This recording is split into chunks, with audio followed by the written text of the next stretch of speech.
అందరికీ ప్రవేశ యేసుక్రీస్తు వందనాలు.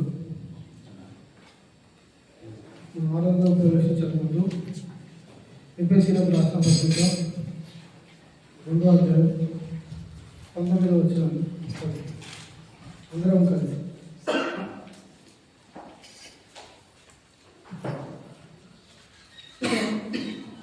ఎఫెసీయులకు రాసిన పత్రిక 2వ అధ్యాయం 19వ వచనం అందరం కలిసి చదువుకుందాం. కాబట్టి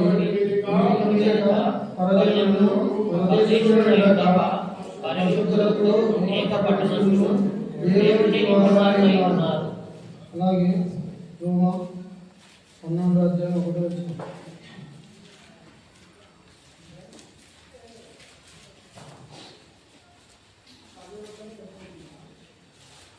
అందరం కలిసి చదువుకుందాం. కాబట్టి సహోదరులారా, దేవునికి అనుకూలమైన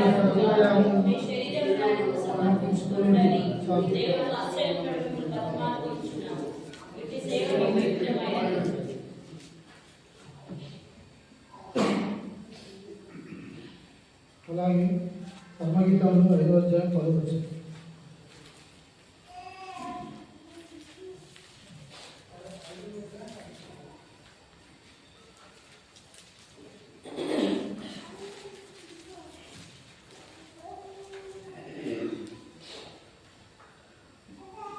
నా ప్రియుడు గౌరవవర్ణుడు రత్నవర్ణుడు 10,000 మంది పురుషులలో అతన్ని గుర్తింపవచ్చింది. దేవుని సహాయం నిమిత్తమే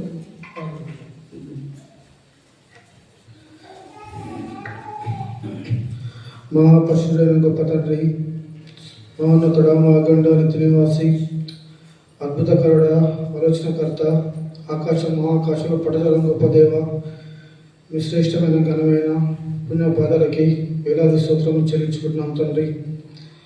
మరొక ప్రభుదినాన్ని మాకు అనుగ్రహించి ఈ పరిస్థితుల మధ్యలో మిమ్మల్ని ఆరాధించడానికి మీరు మమ్మల్ని ఎన్నుకున్న సమయాన్ని బట్టి మీకు స్తోత్రములు. నిలబడిన నేను అవేకిని, అజ్ఞానిని, ఏమైనా వాడిని, ఎన్నికలైన వాడిని, తుణీకరింపబడిన వాడిని అయినప్పటికీ నాకు ఈ స్థానం ఇచ్చినందుకే మీకు ఉదయమాల స్తోత్రములు చెల్లించుకుంటున్నాం తండ్రి. మీ పరలోక సింహాసనం నుంచి మరి మీ బిడ్డలమైన మేము మాకు ఏ వర్తమానం కావాలో మీరు అనుగ్రహిస్తేనే తప్ప మేము మిమ్మల్ని ఆరాధించలేము. మరి మేము సంపూర్ణంగా మీ పాదాలపై ఆధారపడుతున్నాం తండ్రి. దయతో జ్ఞాపకం చేసుకొని వేడుకుంటున్నాం తండ్రి. ఇక్కడికి చేరువచ్చిన మీ బిడ్డల వారి సమయమును, నా సమయమును, ముఖ్యంగా మీ సమయాన్ని వృధా చేయకుండా మీరు మా నిమిత్తమే చేసిన ఆ ప్రేమ, కృపా, సత్య సంపూర్ణంగా మరి నేను వివరించడానికి నాకు శక్తి దయచేయమని వేడుకుంటున్నాం తండ్రి. మరి నీ పరలోక సింహాసనం నుంచి మహిమను మీరు సంపూర్ణంగా అనుగ్రహిస్తారని వేడుకుంటున్నాం తండ్రి. ఈ బలహీనమైన జ్ఞాపకం చేసుకోండి, బలవంతంగా చేయమని వేడుకుంటున్నాం తండ్రి. నేనైతే ఏమాత్రం కూడా యోగ్యత లేని వాడిని, మీరైతే గొప్ప దేవుడు, నిత్య నివాసమైన దేవుడు, కరుణించే దేవుడు, కనికరించే దేవుడు తండ్రి. మరొకసారి యుద్ధపడిన వాక్యం విషయంలో పాసన కూర్చున్న కృప చూపించండి. మీ సమయాన్ని వృధా చేయకుండా నేను ముగించినట్లు నాకు జ్ఞానం అనుగ్రహించమని వేడుకుంటూ యేసు ప్రభువును స్తుతించి ప్రార్థించి అడిగి వేడుకుంటున్నాం తండ్రి. ఆమేన్.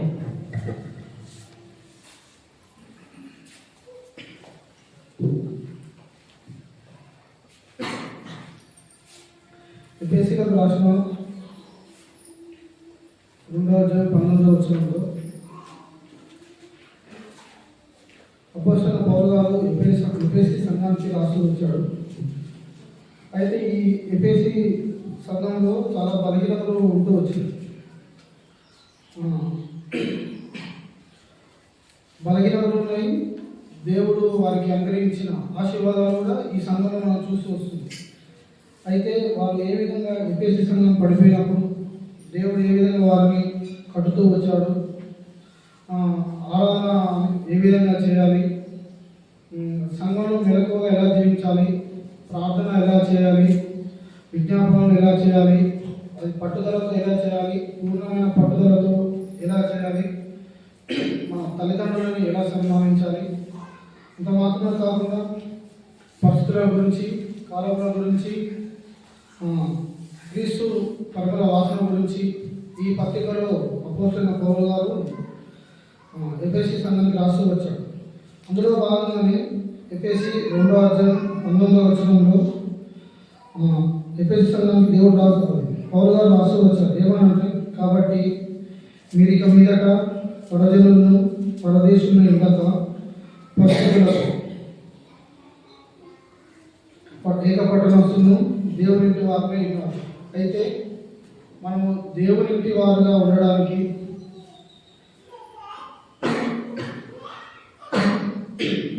పరిశుద్ధులుగా ఉండడానికి, దేవునింటిని మనం స్వాధీనం చేసుకోవడానికి, ఆయన వచ్చినప్పుడు తిరిగి రాజులను మనం చేర్చడానికి దేవుడు మన కోసం ఏం చేశాడు? ఆ ప్రొవైడ్ ఆయన సొంత కుమారుని ఈ భూలోకానికి పంపిస్తూ వచ్చాడు. అయితే ఆ సొంత కుమారుడైన యేసుప్రభువు వారు ఈ లోకానికి వచ్చి మన గురించి ఏం చేస్తూ వచ్చాడు? ఇప్పుడు మనము దేవునికి రాజ్యానికి వారసులుగా అవ్వడానికి ఆయన మన గురించి ఏం చేస్తూ వచ్చాడు? పరిశుద్ధులతో ఏకపట్టణస్తులుగా దేవునింటి వారుగా ఉండడానికి ఆయన మన గురించి ఏం చేస్తూ వచ్చాడు? మనం పరజనులుగా ఉన్న మనము ఆయన సొంత బిడ్డలుగా మనం అవ్వడానికి యేసుప్రభువు వారు ఈ భూమికి తండ్రి అయిన దేవుని ద్వారా పంపబడిన తర్వాత ఆయన ఏ కార్యాలను చేస్తూ వచ్చాడు? ఏ విధంగా మనము దేవునింటికి మనం వారసులుగాను ఏకపట్టణస్తులు పరిస్థితులతో ఏకపట్టణస్తులుగా మనం ఎలా అయ్యామనేది కొన్ని వాక్యములు బైబిల్లో నుంచి చూద్దాం. అలానే సజీవ యాగంగా మనం ఆరాధించాలి. అది రోమా 12:1 చెప్పినట్టుగా సజీవ యాగంగా ఏం చేయాలి? మన శరీరంలో అనుకూలమైన సజీవ యాగంగా మీ శరీరంలో ఆయనకు సమర్పించుకోండి. మనం ఆరాధించేటప్పుడు సజీవ యాగం అంటే చచ్చినట్టు కాకుండా బ్రతికి ఉన్నట్టుగానే, అవును ప్రభా నిజమే నా నిమిత్తం మీరు ఈ లోకానికి వచ్చారు, కలవసిలో రక్తం కాచారు, ప్రాణం పెట్టారు. ఒక చలనం ఉన్న వ్యక్తిగా మనం దేవుని మనం ఆరాధించాలి. చలనం లేని వ్యక్తిగా ఆరాధించాలంటే మనం రక్షణ పొంది నుంచి నేటి వరకు నాతో సహా ఒకటే ఆరాధిస్తాం.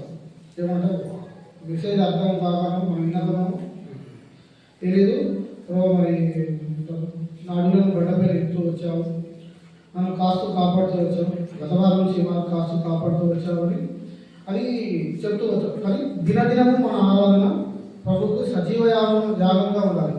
సజీవ యాగంగా ఉండడం అంటే ఈ వారంలో దేవుడు మన జీవితంలో చేసిన కార్యం ఏంటి, మన దేవునితో ఎంత సాంగత్యంతో మనం నడిచాము,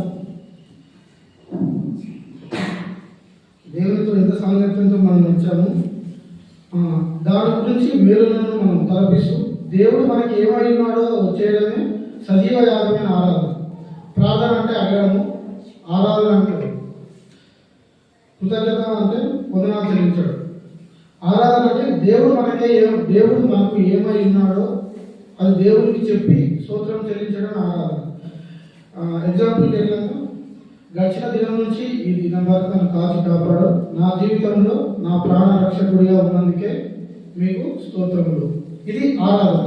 ప్రార్థన అంటే ప్రభు నాకు అది అనుగ్రహించు, ఇది అది అని చెప్పడం ప్రార్థన. కృతజ్ఞతాస్తుతులు వందనాలంటే ప్రభు నేను అడిగినది మీరు నాకు అనుగ్రహించారు, అడగకపోయినప్పుడు కూడా కొన్ని దేవుడు అనుగ్రహిస్తాడు, వాటి గురించి కృతజ్ఞతాస్తుతులు చెల్లించాడు.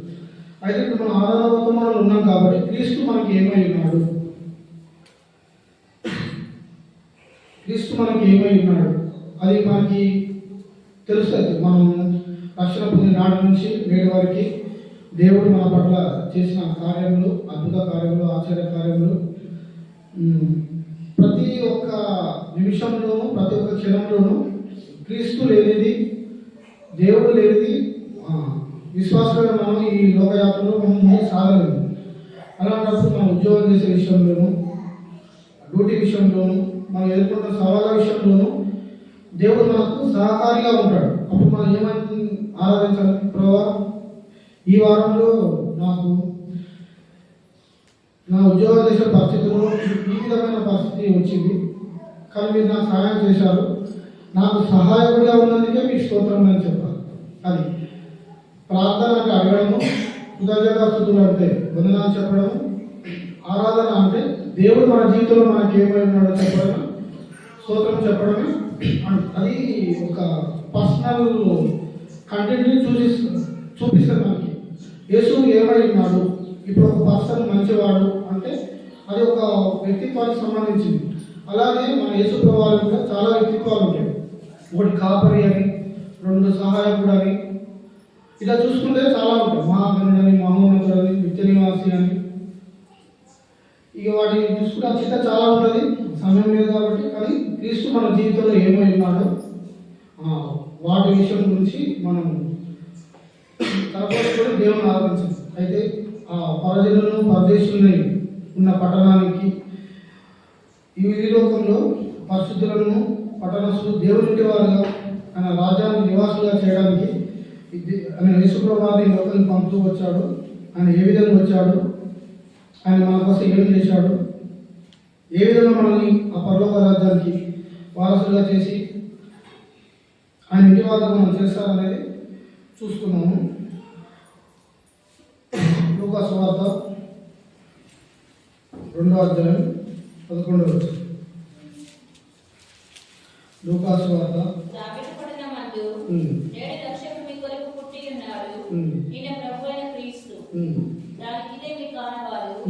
ఒక శిశువు కొద్ది గుడ్డలతో చుట్టబడి ఒక తొట్టిలో పండుకొని ఉండుట మీరు చూచితిరని వారితో చెప్పాను. ఇది క్రిస్మస్ సీజన్ కాబట్టి దావీదు పట్టణం తెలియకపోయినా కూడా మన ఇంటి పైన స్టార్ ఉంటుంది, కానీ మన ఉదయాలలో స్టార్ ఉండదు. అయినప్పటికీ దేవుడు మనం కరుణిస్తున్నాడు, కంకరిస్తున్నాడు. నీతిమంతుల మీదను అనీతిమంతుల మీదను ఆయన ప్రేమను చూపిస్తూ వస్తున్నాడు. అయితే ఇక్కడ దావీదు పట్టణం నందు మీలో రక్షకుడు మీ కొరకు పుట్టి ఉన్నాడు, ఈయన ప్రభువైన యేసు క్రీస్తు.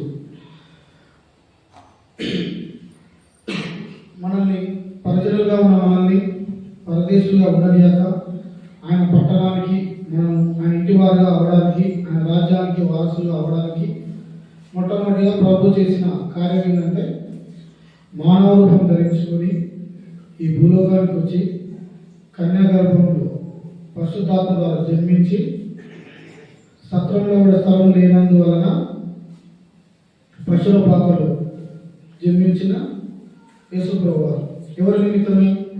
మన నిమిత్తమే. ఎందుకు? మనల్ని కూడా తండ్రి కుడిపార్శ్వన మనం కూర్చుండబెట్టడానికి.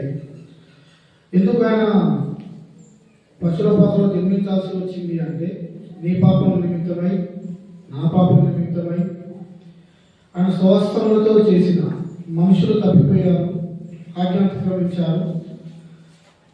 సో వీళ్ళని నా బిడ్డలు వీళ్ళు నరకానికి పోవడానికి ఇష్టం లేక ఆయనని మానవ రూపం ధరించుకొని ఈ భూలోకానికి వచ్చి సత్రంలో కూడా స్థలం లేనందువలన ఆయన పశువుల పాకలో జన్మిస్తూ వచ్చాడు. జన్మించి కొద్ది గుడ్డలతో చుట్టబడుతూ వచ్చాడు.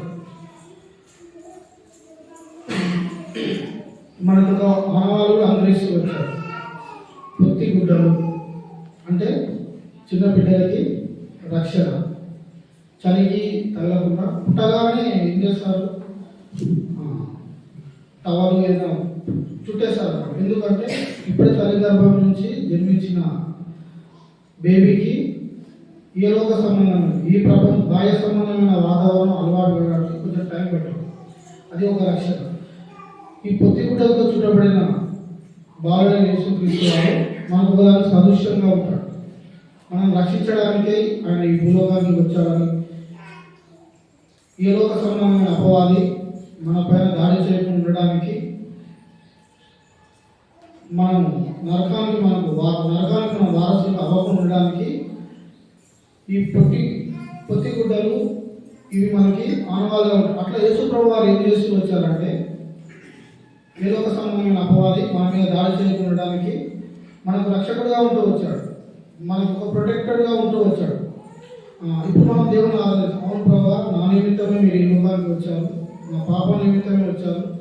ఏ లోక సంబంధమైన అపవాది యోబుని భక్తుడైన యోగుని ప్రభావ మరి ఇబ్బంది పెట్టినట్టుగా మీరు కూడా ఇబ్బంది పడొద్దని మీరు పొత్తి గుడ్డలతో చుట్టబడుతూ ఈ లోకానికి వచ్చారు అనేది మనం మొదటిగా చూస్తున్నాము. రెండవదిగా యెషయా 50:6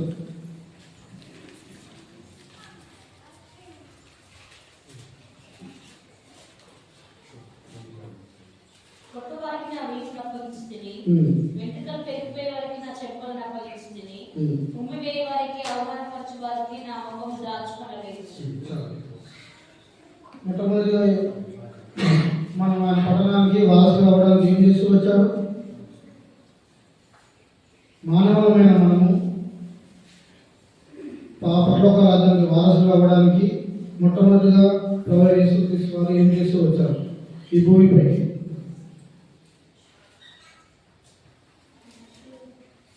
మీరు చెప్తే నాకు మీకు చెప్పేది మీకు అర్థమవుతుంది తెలుస్తుంది. కొన్ని ఫస్ట్ ఒక అంశం చెప్పుకుంటూ వచ్చాము. మన పట్టణానికి వారసులు అవ్వడానికి మొట్టమొదటిగా ప్రభువైన యేసుక్రీస్తు వారు ఏం చేస్తూ వచ్చాడు? ఈ భూలోకాన్ని మానవ రూపం ధరించుకొని పశువుల పాత్రలో జన్మిస్తూ మనకు రక్షకుడుగా ఉండడానికి ఆ పరలోకాన్ని వదిలిపెట్టి ఈ భూలోకానికి వచ్చాడు. మొట్టమొదటిగా మనం ఆ పరలోక రాజ్యానికి వారసులు అవ్వడానికి ఆ దేవుని ఇంటి ఆ పట్టణానికి ఇంటి వారుగా ఉండడానికి ఆయన మానవ రూపం ధరించుకొని ఈ లోకానికి వచ్చాడు. రెండవది ఏం చేస్తూ వచ్చాడు? యెషయా 50:6 మనం చూసుకున్నాం కదా. కొట్టు వారికి నా వీపును అప్పగించితిని, వెంట్రుకలు పెరిగివేయ వారికి నా చెంపలను అప్పగించితిని, ఉమ్మివేయ వారికి అవమానపరచు వారికి నా ముఖమును దాచుకోలేదు.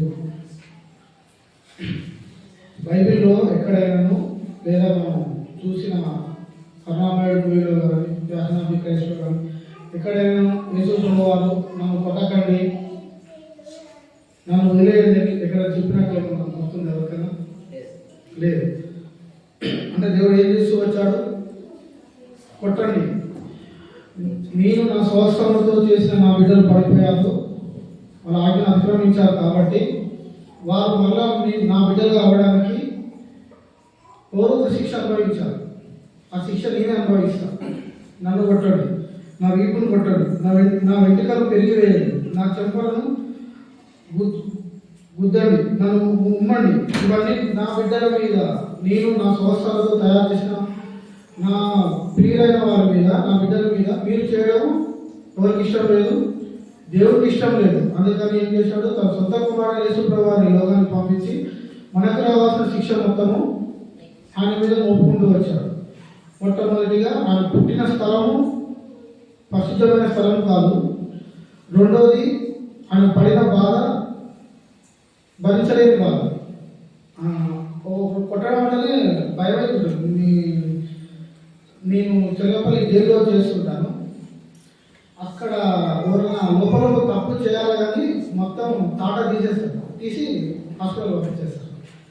అది మాకు లోపల రిసోర్ట్ వస్తుంటే ఇలా వెంటనే నిలబడుతుంది, గుజ్బంస్ వస్తుంటాయి అన్నమాట. అప్పుడప్పుడు అనిపిస్తుంది అక్కడ చూసినప్పుడు యేసుప్రభువు వారిని ఇట్లా పెట్టారా ఏంటి అని. వీళ్ళంటే తప్పు చేశారు పెట్టారు, కానీ ఏ తప్పు చేయకుండా మానవులమైన మనం తప్పు చేసిన మాత్రమే యేసుప్రభువు వారు ఏం చేస్తూ వచ్చారు? కొట్టబడుతూ వచ్చారు.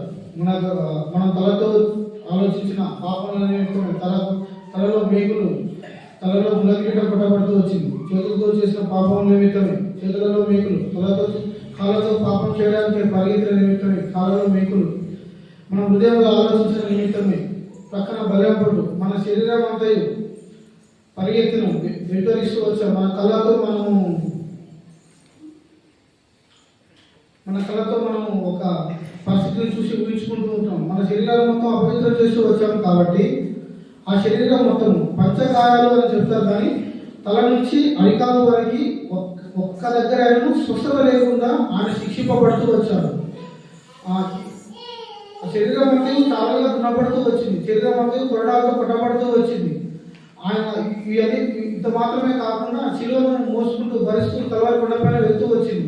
ఎవరి నిమిత్తము? మన నిమిత్తమే. ఎందుకు? ఆయన పరదేశంగా మనం ఉండకుండా ఆయన సొంత రాజ్యం నుండి వారసులు అవ్వడానికి దేవుడింటి ఇంటి వాళ్ళు మనం ఉండడానికే, తండ్రి కుడిపార్శ్వంలో మనం విజ్ఞాపనం కుడిపార్శ్వంలో మనం కూర్చుండడానికే ఆయన చేస్తూ వచ్చాడు. అంత మాత్రమే కాకుండా మూడవదిగా 1 పేతురు 2:24 వచ్చింది.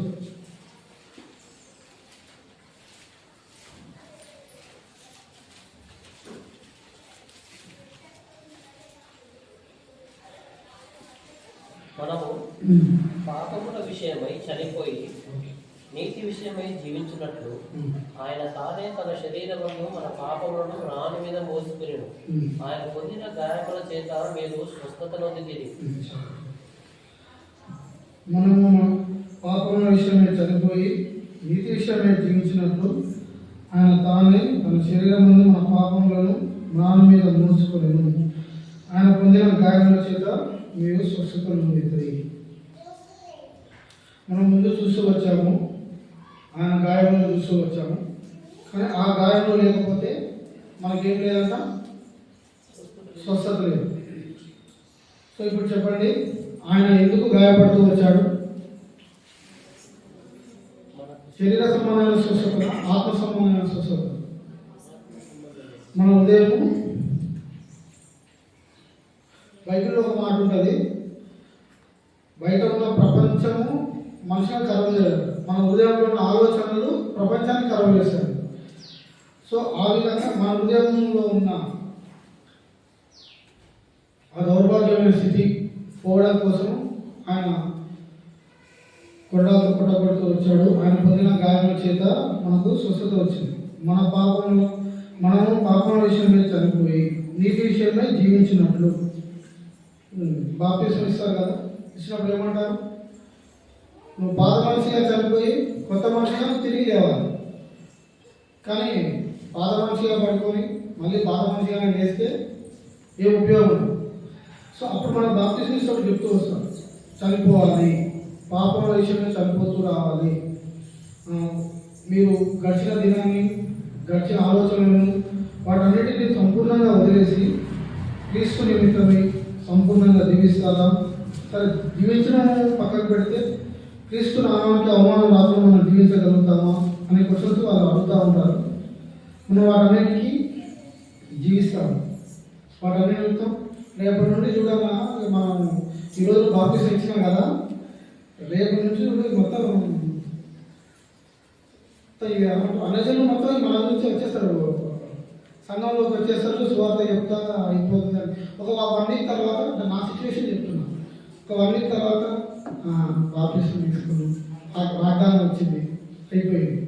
నెక్స్ట్ ఈరోజు ఏ సినిమా రిలీజ్ అయింది మనకు థియేటర్ అని నేను అట్లా వెళ్ళిపోతా ఉంటాను, బస్సులో చూసుకుంటా. ఫస్ట్ బాప్తిస్మం తీసుకున్న తర్వాత ఇక్కడ అబ్దుల్ వాళ్ళు చెప్పిన తర్వాత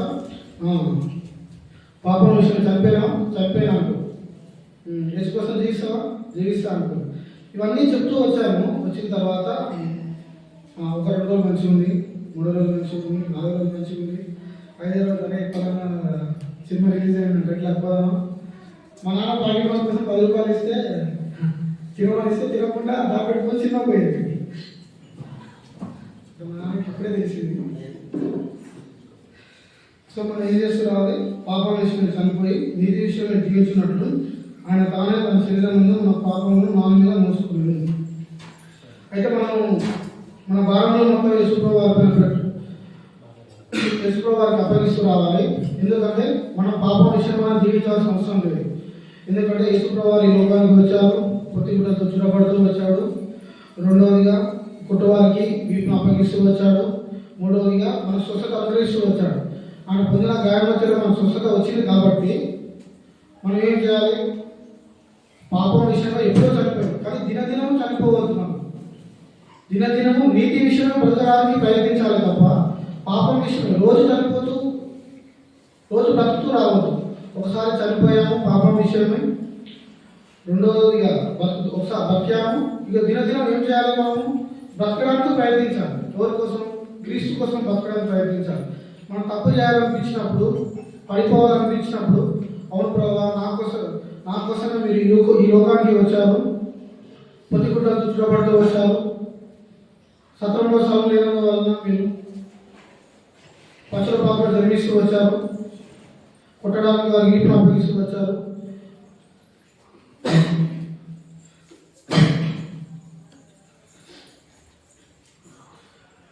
ప్రభావం కొట్టబడిన కాకుండా ప్రభావం మీరు నా పాపంలో మీరు నా మీద మోస్తూ వచ్చారు ప్రభావ.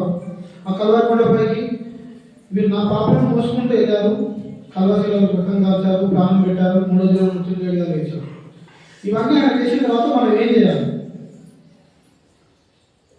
ఇవన్నీ ఆయన చేసిండు. కానీ మనం ఏం చేస్తున్నాం అంటే నేనేం చేస్తా అంటే నాకు ఇన్ని బాధలు ఉన్నాయి, ఇన్ని కష్టాలు ఉన్నాయి, ఇన్ని బాధలు ఉన్నాయి, నేను ఈ విశ్వాస జీవితం జీవించలేకపోతున్నా, నాకు సహాయం చేయాలి అడుగుతాము. అడిగిన తర్వాత ఈరోజు సహాయం వస్తుందో వాళ్ళ అని చెప్పి భయంతో ఉంటాం. అలా ఉన్నప్పుడు ఏమైందంటే శరీర విషయం మీద చనిపోలేదు అనిపిస్తుంది నాకు. ఎందుకంటే ఇక్కడ వెళ్ళినప్పుడు నా జీవితంలో నేను కొన్ని చెప్పగలుగుతాను. నేను చేసే ఉద్యోగం కానీ నేను చదువుకున్న కొన్ని చిన్న చిన్న చదువులైనప్పటికీ కూడా అంటే టైంలో చదివాను. ఏజ్ అయిపోయిన తర్వాత చదువుకుంటూ వచ్చాను. స్కాలర్షిప్ దేనికి రాలేదు, నాకు మొత్తం డబ్బులు పెట్టి చదువుకోవాల్సి వస్తుంది. అంటే నేను అప్పుడు నాకు తెలియదు అనమాట ఇట్లా చదవాలి, ఇట్లా ఉండాలి. కానీ యేసుప్రభువు వారు ఏం చేశాడు? ఒక ప్రణాళికతో వచ్చాడు. ఈ లోకానికి వచ్చి ఆయన శరీర విషయమై చనిపోతూ వచ్చాడు. శరీరంగా చనిపోయి మహిమా శరీరంగా లేపబడుతూ వచ్చాడు. సో యేసుప్రభువా నేను పాపిని, నా పాపమును క్షమించు అని ఆయన మన నోటితో ఎవరైతే వారి నోటితో వాళ్ళు ఒప్పుకుంటారో వారికి ఆయన ఏం చేస్తారు? రక్షణ అనుగ్రహిస్తూ వచ్చాడు. రక్షణ అనుగ్రహించడం వల్ల వాళ్ళకి ఒక అర్హత ఉంటుంది అన్నమాట. ఏమని? వారు చేసిన పాపముల నిమిత్తమై కూడా ఆయన గాయం చేయబడుతూ వచ్చాడు. ఆ గాయం ద్వారా స్వస్థత కలుగుతూ వచ్చింది. అంత మాత్రమే కాకుండా మనమందరం ఎలాంటి వాళ్ళము? గొర్రెల వల్లే దారి తప్పిపోయిన వాళ్ళం. మనమందరము గొర్రెల దారి తప్పి పోవడమే కాకుండా మనతో పాటు 2-3 తీసుకుపోయిన వాళ్ళము. ఒక్కడి నుండి పోతే భయం అవుతుందని చెప్పి బయటకు వెళ్ళడానికి, తప్పు చేయడానికి రండి తీసుకుపోదామని చెప్పి ప్రోత్సహించిన వాళ్ళు కూడా ఉన్నాం అన్నమాట. సో వాటి నిమిత్తం కూడా మనం ప్రార్థించాలి. ప్రార్థన చేసి ప్రభువా నా నిమిత్తమే మీరు ఈ లోకానికి వచ్చారు, అది నాకు అర్థమైంది. నా వల్ల పడిపోయే వారి నిమిత్తమే కూడా ప్రభు మరి మీరు ఈ లోకానికి వచ్చారు, అది వాళ్ళని కూడా మీరు అర్థం అయ్యేటట్లు మీరు చూడండి ప్రభు అని వారి నిమిత్తమే ప్రార్థన చేయాలి. 4వ చూసుకున్నాము. యోహాను సువార్త 14వ అధ్యాయం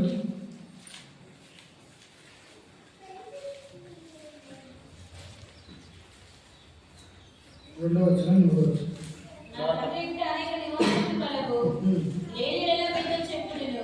మీకు స్థలం సిద్ధపరచ వెళ్ళుచున్నాను. నేను వెళ్ళి మీకు స్థలం సిద్ధపరిచిన యెడల నేనున్న స్థలంలో మీరును ఉండులాగున మరలా వచ్చి నా ఎదుట ఉండుటకు మిమ్మల్ని తీసుకొని పోవుదును. నేను వెళ్ళుచున్న స్థలంలో మార్గం మీకు తెలియదని చెప్పాను. ఇప్పుడు యేసుప్రభువు వారు ఈ భూలోకానికి వచ్చింది ఎందుకో చెప్పుకున్నాము. పరదేశంలో ఉండగా పరిశుద్ధులతో ఏకపట్టణస్తులుగాను దేవునింటి వారిగా ఉండడానికి ఆయన ఈ భూలోకానికి వచ్చిన స్థితి, మనం ఆ రాజ్యానికి వారసుగా చేయడానికి ఆయన చేసిన త్యాగము చూస్తూ వచ్చాము. అయితే ఆ రాజ్యానికి మనకు వారసులుగా అవ్వడానికి మనకు కావాల్సిన అర్హత కూడా తను ఇస్తూ వచ్చాడు. ఏంటిదంటే ఆయన పొందిన గాయం చేత మనకు స్వస్థత అనుగ్రహిస్తూ వచ్చాడు. అనుగ్రహించిన తర్వాత యేసుప్రభువా నేను పాపిని, నా పాపము క్షమించు, నన్ను నీ రాజ్యంలో చేర్చుకో అని ఎవరైతే రోమా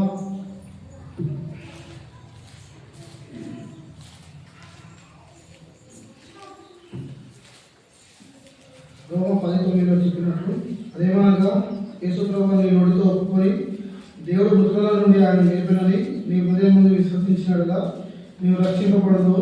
ఏదైనా నీతి కలిగినట్లు మనుషుడు హృదయంలో విశ్వసించును, రక్షణ కలిగినట్లు నోటితో ఒప్పుకొని. అంటే ప్రతి ఒక్కరికి యేసుప్రభువు అవకాశం ఇస్తూ వచ్చాడు. నోటితో ఒప్పుకొని ఆయనను మనం జీవించగలిగితే ఆయనలో ఉండి మనం ఆయన విశ్వసించిన ఎడల మనం రక్షింపబడతాం. మనం ఏం చేయాలి? కేవలం నోటితో ఒప్పుకోవాలి, ఒప్పుకొని రక్షణ కలిగినట్లు ఒప్పుకోవాలి, హృదయం విశ్వసించాలి. అలా విశ్వసించినప్పుడు అయితేనే మనం యేసుప్రభు వారు అలా విశ్వసిస్తేనే ఆయన పొందిన గాయాల చేత మనకు స్వస్థత వస్తుంది. మనం ఒప్పుకొని కదా మనకు స్వస్థత రాదు. ఆయన చేసిన ఆ త్యాగానికి, ఆ శిలువ బలియాగానికి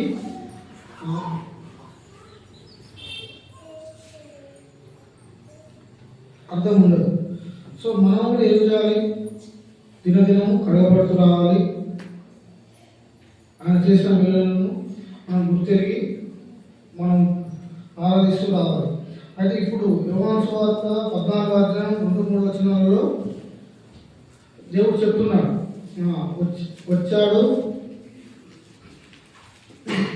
వచ్చాడు శిలువ బలియాగం అర్పించాడు. యేసు ప్రభువుని ఎవరైతే ఆయన ఒప్పుకుంటారో వారికి ఆయన పొందిన గాయముల చేత స్వస్థత అనుగ్రహించాడు.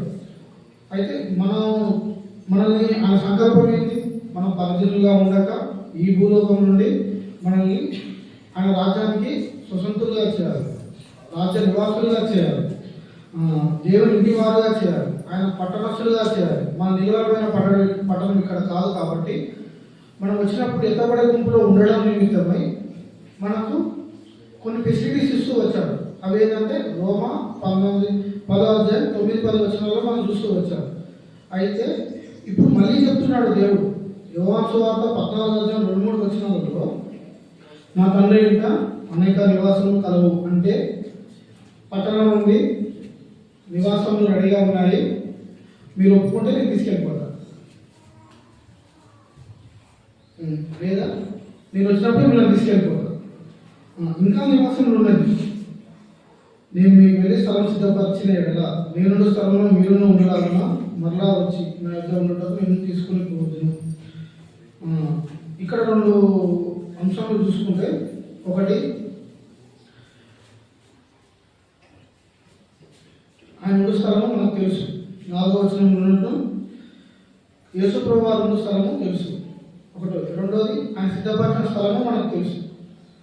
సో ఆయన ఉండు స్థలంలో మనము వెళ్ళాలంటే పైన 3 అంశాలు. మొట్టమొదటిగా ఆయన జన్మకు కారణమైన స్థితి, ఈ భూలోకంలో ఆయన చేసిన త్యాగము, మూడోదిగా ఆయన మనకి ఇచ్చిన ఫెసిలిటీ.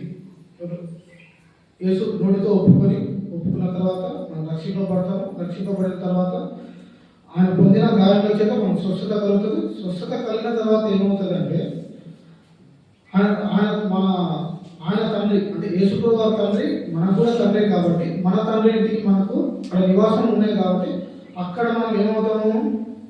ఏకపట్టణస్తులుగా అవుతాము, పరిశుద్ధులతో ఏకపట్టణస్తులుగా అవుతాము, దేవుని ఇంటి వారుగా అవుతాము. అబ్రహాము రొమ్మున రాజు ఆనుకున్నట్లుగా మనం కూడా అక్కడ ఆనుకుంటూ దివారాత్రం ఆయన పరిశుద్ధుడు అని పిలువబడడానికి దూతలతో ప్రతిగానములు చేసే అర్హత మనం కూడా దేవుడు అనుగ్రహిస్తూ వస్తాడు. కొలసి 1:13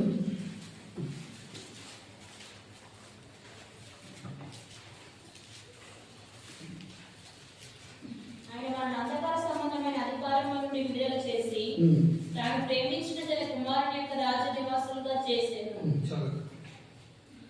ఇక్కడ కింద ఫుట్పాత్లో ఉంటుంది, తన ప్రేమ కుమారుని అని ఉంటుంది.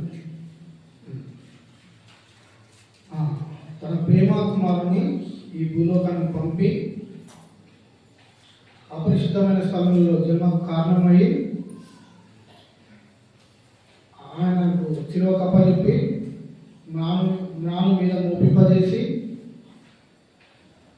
ఆయన పొందిన గాయాల చేత మనకు స్వస్థత, ఆ శిలువ కార్యము, ఆ దృశ్యాలు మనల్ని చూస్తే ఆయన ప్రేమ కుమారుని, మనం ప్రేమించిన కుమారుని మనము కనీసం పక్కన వాళ్ళకి ఎత్తుకోమని ఇవ్వడానికి కూడా మనం భయపడతాం. ఎత్తుకుంటుందా లేదా, కింద పడేస్తుందేమో నా బిడ్డని, ఏమైనా తెప్పిస్తుందేమో, ఇలా భయంతో మనము మన గర్భంలో పుట్టిన కుమార్తెలు వేరే వాళ్ళు ఇవ్వడానికి కూడా మనం ఆలోచిస్తాం. కానీ ఆయన ప్రేమ కుమారుడు యేసుప్రభు వారిని ఏం చేస్తూ వచ్చాడు? ఈ లోకానికి పంపిస్తూ వచ్చి మనల్ని అంధకార సంబంధమైన అధికారులను విడుదల చేసి, ఈ లోక సంబంధమైన సాధారణ చెరలో ఉన్న మనల్ని విడుదల చేసి తాను ప్రేమించిన తన ప్రేమ కుమారుని రాజ్యానికి వారసులుగా చేస్తూ వచ్చాడు. అయితే ఆ రాజ్యం మనది కూడా కాదండి, ఆ రాజ్యం యేసుప్రభు వారి. కానీ ఆయనతో మనల్ని సమాన పాలుభాగస్తులుగా తండ్రి ఉద్దేశించినాడు కాబట్టి ఆయన సొంత కుమారుని మన కోసం పంపుతూ వచ్చాడు. సో దాన్ని బట్టి మనం దేవుని ఆరాధించాలి. ఏమని ఆరాధించాలి? ప్రభా, ఈ పాపలైన నా నిమిత్తమై పితడైన ఆదాం గారు ఆజ్ఞాత్మ నుంచి పడిపోతూ వచ్చాడు. కడపటి ఆదాం ద్వారా, యేసుప్రభు ద్వారా మీరు ఈ లోక సంబంధమైన చెడు నుంచి మమ్మల్ని విడిపించి, సాతాను చెడు నుంచి విడిపించి నీ ప్రేమ కుమారుని రాజ్యానికి మమ్మల్ని వారసుగా చేయడానికే నీ సొంత కుమారుని యేసుప్రభు వారి లోకానికి పంపి నాకు రావాల్సిన శిక్షణ అతని మీద మీరు భరింపజేసినందుకే మీకు స్తోత్రములు. నాకు రక్షణగా ఉండడానికి నిమిత్తమై ఆయన ఈ లోకాన్ని పంపించినందుకు మీకు స్తోత్రములు. ఆయన పొందిన గాయముల చేత మీరు మాకు స్వస్థత అనుగ్రహించినందుకు మీకు స్తోత్రములు. అంత మాత్రమే కాకుండా మీరు స్థలంలో నిలువ ఉండలాగున మీరు మాకు స్థలం సిద్ధపరచడానికి విలువైనందుకే మీకు స్తోత్రములు ప్రభావి. మనం ప్రభుని సజీవ యాగంగా మనం ఏం చేయాలి? ఆరాధించాలి, ప్రార్థించుకోవాలి. అంత మాత్రమే కాకుండా పరమగీతంలో 5వ అధ్యాయం 10వ వచనం, అయితే యేసుప్రభు వారు ఎవరు? ఆయన ఇలాంటి వాడు, ఎందుకు మన నిమిత్తం అలా చేస్తూ వచ్చాడు, అసలు మనం అలా అవ్వడానికి, మన కోసం ఆయన ఈ భూలోకానికి రావడానికి మనకు యోగ్యత ఉందా లేదా అనేది చూసుకున్నాం ఒకసారి. పరమగీతంలో 5వ అధ్యాయం 10వ వచనం. నా ప్రియుడు ధవలవర్ణుడు, రత్నవర్ణుడు, 10,000 మంది పురుషులు అతను గుర్తుకోవచ్చు. అతని శిరస్సు అపరాంజి వంటిది, అతని తల వెంట్రుకలు కాకపక్షం వలె కృష్ణవర్ణము, అవి నొక్కులుగా కనబడుతున్నవి. అతని నేత్రములు నది తీరంలో ఎందుండు గుబ్బల వలె కనబడుతున్నవి. అవి పాలతో కడగబడినట్టున్నవి. అవి చక్కగా సాచిన రక్తముల వలె ఉన్నవి. అతని శక్తులు పరిమళ పుష్పస్థానములు, సుగంధ వృక్షముల చేత శోభిలు ఉన్నత భూభాగములు. అతని పెదవులు పద్మముల వంటివి, ధ్రువ రూపక జటామాంసం వలె పరిమళించును. యేసు ప్రభు అంగవికారంగా చేయబడుతూ వచ్చాడు. అయితే యేసు ప్రభు ఇలాంటి వాడు పరమగీతంలో మొత్తం వివరిస్తూ వచ్చింది. అయితే మనం ఒకసారి ఆలోచించుకోవాలి. ఈ గౌరవర్ణుడు, ఈ రత్నవర్ణుడు 10,000 మందిలో అతను గుర్తించగలిగిన సౌందర్యవంతుడు మన నిమిత్తమే ఈ భూలోకానికి రావడానికి అర్హుడా కాదు చెప్పాలి. ఈ గౌరవర్ణుడు, ఈ రత్నవర్ణుడు 10,000 మందిలో ఉన్న సౌందర్యవంతుడు ఈ పాపైన మన నిమిత్తమై ఈ భూలోకానికి రావడానికి యేసుప్రభు వారికి అర్హత ఉందా లేదా? పోనీ మనకు ఆ యోగ్యత ఉందా లేదా? మనకి లేదు యోగ్యత. కానీ యేసుప్రభు వారు ఏం చేస్తూ వచ్చారు? ఈ భూలోకానికి వస్తూ మన పాపం నిమిత్తమై మన అంధకార సంబంధమైన స్థితి నుంచి మనం విడిపిస్తూ వచ్చాడు. సో అలా ఇది ఒకటి చాలండి. మనం యేసుప్రభు వారిని, తండ్రి అయిన దేవుని మన ఈ భూమి మీద ఉన్న రోజులు మనం ఆరాధించడానికి ఈ ఒక్క మాట చాలా అనిపిస్తుంది నాకు. అంత సౌందర్యవాడు 10,000 మందిలో కాదు కదా, నన్ను 10 మందిలో కూడా గుర్తించలేదు ఎవరు. ఇట్లా చేయబెట్టి చూపించాలి నేను ఇక్కడ ఉన్నాను. కానీ 10,000 మందిలో గుర్తించాలి సౌందర్యవంతుడు, రత్నవర్ణుడు, ధవలవర్ణుడైన యేసుప్రభు వారు ఈ భూలోకానికి వచ్చి నీ పాపముల నిమిత్తమే, నా పాపముల నిమిత్తమే ఏం చేయబడుతూ వచ్చాడు? సౌందర్యహీనుడుగా చేయబడుతూ వచ్చాడు. ముఖాన్ని ముమ్మగాయబడుతూ వచ్చాడు. చేతులకు చీరలు వేస్తూ వచ్చాడు. పాదాలలో మేకులు పట్టబడుతూ వచ్చాడు. ఎవరి నిమిత్తమే? నీ పాపం నిమిత్తే, నా పాపం నిమిత్తే. మన నోటితో చేసిన మాట్లాడుతున్న ప్రతి ఒక్క మాట నిమిత్తమే మనం లెక్క చెప్పవలసి వస్తుందని చెప్పి నోటికి చిరకతో పెదాలు కాల్చబడుతూ వచ్చాడు. ఎవరి నిమిత్తమే? నీ నా నిమిత్తమే, మన పాపం నిమిత్తమే. మనం శరీర విషయమే చనిపోయి నీతి విషయమే జీవించబడాలని గుర్రెల వలెతో తప్పిన మనము ఆయన అధ్యక్షత కిందికి రావాలని చెప్పి ఆజ్ఞాతిక్రమం వలన పడిపోయిన మనము ఎక్కడ చనిపోతే నరకం వెళ్తాము అని చెప్పి ఆయన సొంత కుమారుడు యేసుప్రభు వారిని, తన ప్రేమ కుమారుని ఈ లోకానికి పంపించి మన కోసం కలవచనంలో రక్తం కాచి ప్రాణం పెట్టుబడుతూ చేస్తూ వచ్చాడు తండ్రి.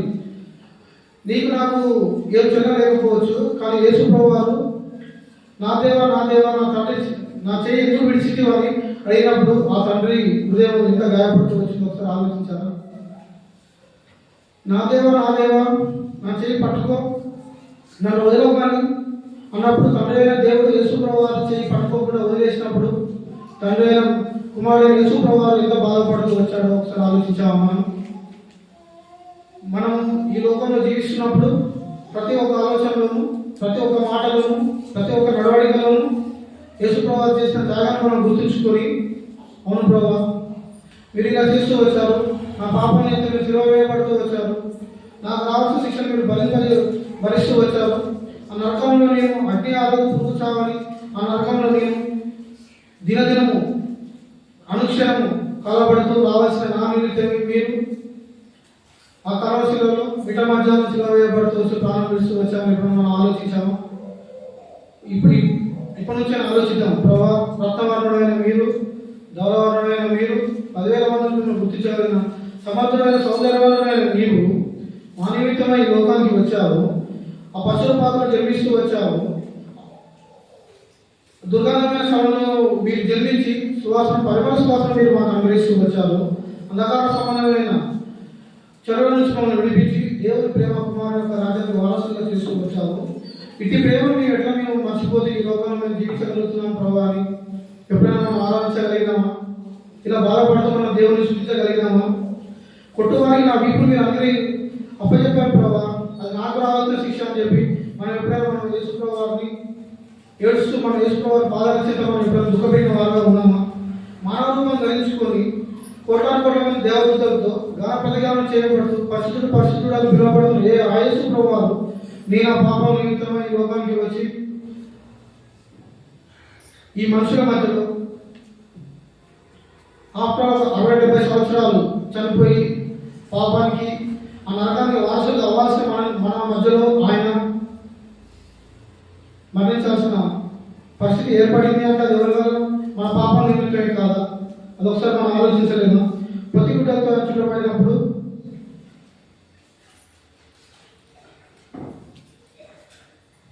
ఆ పశువుల పాకలో ఆయన జన్మించినప్పుడు ఆ స్థితి నీకు నాకుంటే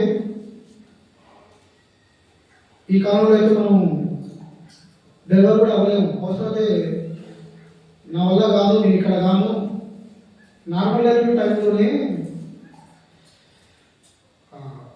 మా వైఫ్ పెయిన్స్ వస్తున్నప్పుడు నీకు ఎన్ని డబ్బులు కావాలి డబ్బులు ఇస్తాను సిజేరియన్ చేయించండి. అలాంటి హాస్పిటల్లో అంత ఫెసిలిటీస్ ఉన్న సిచ్యువేషన్స్లోనే మనం ఆ ప్రసవేదన పడలేని స్థితిలో మనము ఉండలేము. కానీ పశువుల పాకలో, గేదెల మధ్యలో అపరిశుభ్రమైన స్థితిలో యేసుప్రభు వారు నీ నిమిత్తమై నా నిమిత్తమై జన్మించాడు. అది ఎవరి నిమిత్తం? మన నిమిత్తం కాదా? ఆయన కొట్టవారికి వీపును అప్పగిస్తూ వచ్చాడు. అది మన నిమిత్తమై కాదా?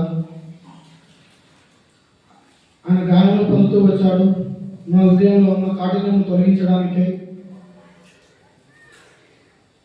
మనం స్వస్థత కలగజేయడం కొరకై ఆయన కలవశిలలో రక్తం కాచి ప్రాణం పెడుతూ వచ్చాడు. అది మన నిమిత్తమై కాదు. ఆ ధవలవర్ణుడు, ఆ రత్నవర్ణుడు, 10,000 మందిలో గుర్తించగలిగిన సౌందర్యవంతుడు, వ్యసనాక్రాంతుడుగాను సౌందర్యహీనుడుగాను అవుతూ వచ్చాడు. అది మన నిమిత్తమే కాదా?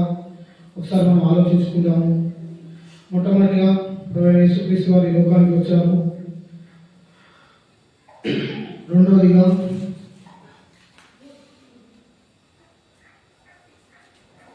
కొట్టువారిని ఆయన వీపును అప్పగిస్తూ వచ్చాడు. మూడవదిగా ఆయన పొందిన గాయాల చేత మనకు స్వస్థత కలుగుతూ వచ్చింది. నాలుగవదిగా అంధకార సంబంధమైన చెరువులను మనం విడిపించి దేవుని కుమారు యొక్క ఆరాధ్యానికి మనం వారసులుగా చేస్తూ వచ్చాడు. ఐదవదిగా ఆయన తండ్రి యొక్క నివాసంలో ఉన్నాయి. అందులో నివాసంలో మనల్ని ఎఫెసీ 2:12 మనం చదువుకున్న ప్రకారంగా ఎఫెసీ 2:12 కాబట్టి మీరు మీదట పరిజనులను పరదేశులని ఉండక అధ్యాయం 19వ ఉమ్, ఉమ్, ఉమ్, ఉమ్, ఉమ్. చదవండి. ఉమ్, ఉమ్, ఉమ్, ఉమ్, ఉమ్, ఉమ్, ఉమ్, ఉమ్.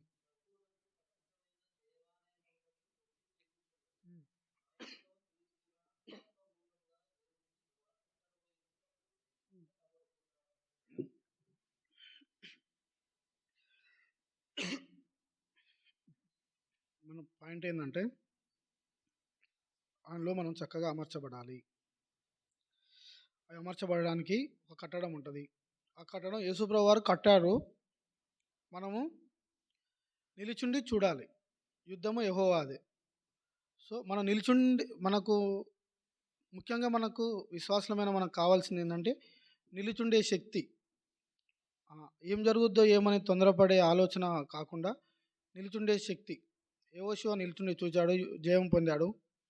మనం కూడా నిల్చుండే శక్తి. మనం యుద్ధం చేయమని దేవుడు మనకి ఎక్కడ చెప్పలే. నిల్చుండి చూడుడి, యుద్ధము యెహోవాదే అని చెప్తూ వచ్చాడు. మనం ఎలాంటి సిచ్యువేషన్లో ఉన్నాను, ఇలాంటి పరిస్థితిలో ఉన్నాను, దేవుడు మనకి నిల్చుండి చూడమని చెప్తున్నాడు. ఆ నిల్చుండి చూస్తూ యేసుప్రభుని నమ్మాలి, విశ్వసించాలి, రక్షింపబడతాము. ఆయన వచ్చినప్పుడు ఎత్తబడే గుంపులో మనం ఉంటాము, పరలోక రాజ్యానికి వారసులుగా అవుతాము. అయితే ఇక్కడ దేవుడు ఇవన్నీ పైన చెప్పబడిన 4 అంశాలు యేసుప్రభు అని నోటితో ఒప్పుకున్నప్పుడు మనం రక్షింపబడతాము. ఆయన మన పాపం నిమిత్తమై కల్వశిలలో రక్తం గార్చాడు, ప్రాణం పెట్టాడు. ఆయన పొందిన గాయముల చేత మనకు స్వస్థత కలిగిందని మనం నమ్మినప్పుడు మనకు ఒక నివాసం ఏర్పడుద్ది.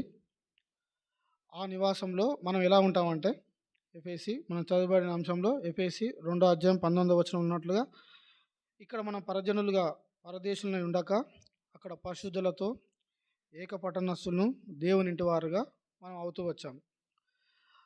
అయితే మనం ఆరాధించాలి. ప్రభువా, మమ్మల్ని పరజనుల నుంచి పరదేశులుగా ఉన్న మమ్మల్ని పరిశుద్ధులతో ఏకపట్టణస్తులుగా దేవుని ఇంటి వారుగా చేస్తూ వచ్చారు.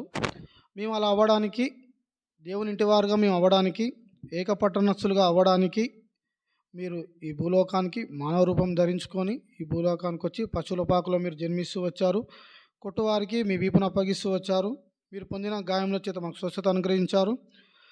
అంత మాత్రమే కాకుండా మీ రాజ్యానికి వారసులుగా చేస్తూ వచ్చావు. నీ తండ్రి ఇంట ఉన్న నివాసములలో నన్ను కూడా పాలిభావసులుగా చేస్తూ వచ్చావని మనము సజీవ యాగముగా 10,000లో గుర్తించగలిగిన యేసు ప్రభు వారికి ఆరాధిద్దాం. దేవుడి వాక్యం దీవించును.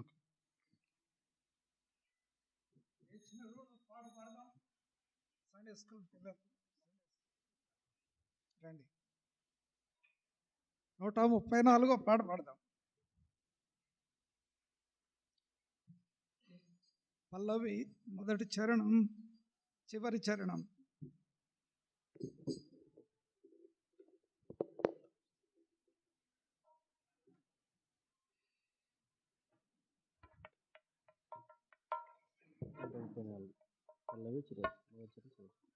పాట సంఖ్య 134.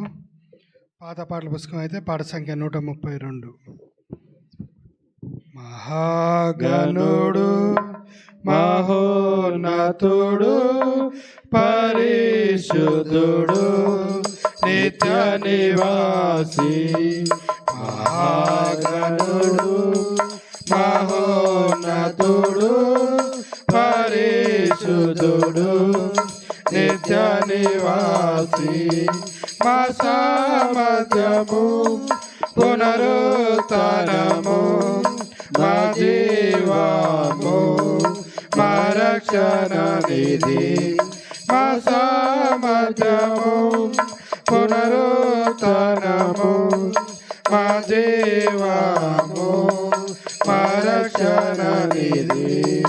మహాగణుడు మహోన్నతుడు పరిశుద్ధుడు నిత్య నివాసి. ఉన్నత పరిశుద్ధ స్థలములలో నివసించువాడు పరిశుద్ధుడు. ఉన్నత పరిశుద్ధ స్థలములలో నివసించువాడు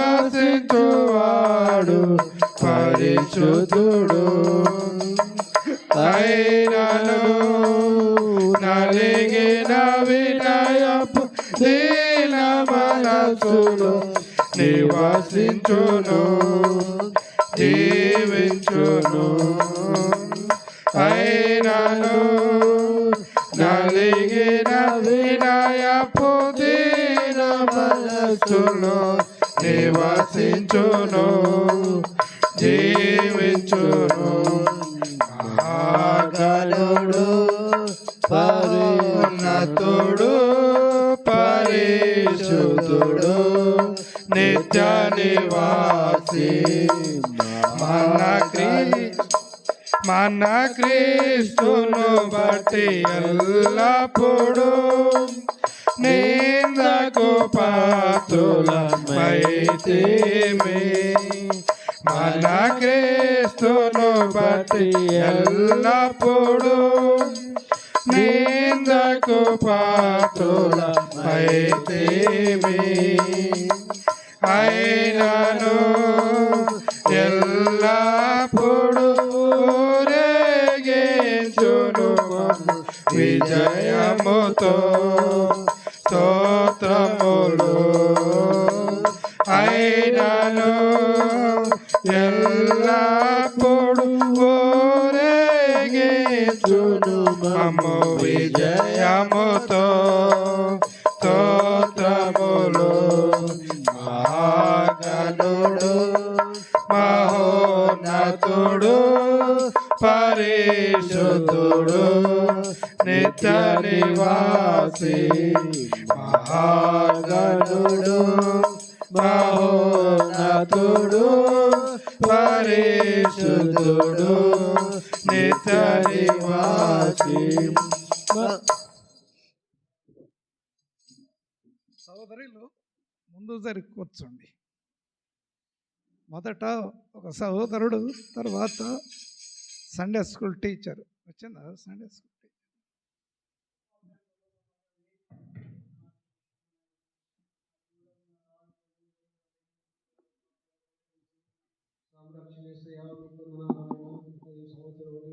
సంవత్సరం తర్వాత నిర్దేశంలో